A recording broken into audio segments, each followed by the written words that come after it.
আজ আমি তোমাদের সঙ্গে শেয়ার করব একটা ক্লের ইনসেন্স বার্নার আর্ট। তাই প্রথমে আমি হাতে কিছুটা পাউডার নিয়ে দুটো ক্লেকে একসঙ্গে মিক্স করে নিচ্ছি।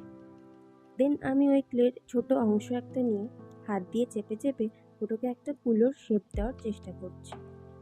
দেন তারপরে আমি ওই ক্লে দিয়ে কুলোর সাইডে যে বর্ডারটা হয় সেটা দিয়ে নিচ্ছি। আর এখানে ছোট ছোট কিছু ডিটেল অ্যাড করে আমি পুরোটাকে সাজানোর চেষ্টা করছি। আর এখানে একটা কড়ি আমি অ্যাড করছি।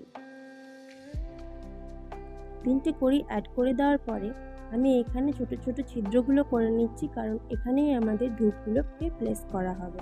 দেন এটা শুকিয়ে গেলে এখানে আমি রেড অ্যাক্রিলিক কালার দিয়ে পেইন্ট করছি আর কড়িগুলোকে হোয়াইট অ্যাক্রিলিক কালার দিয়ে।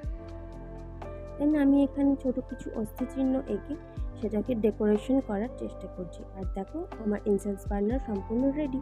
যদি ভিডিওটা ভালো লেগে থাকে অবশ্যই একটা লাইক এবং ফলো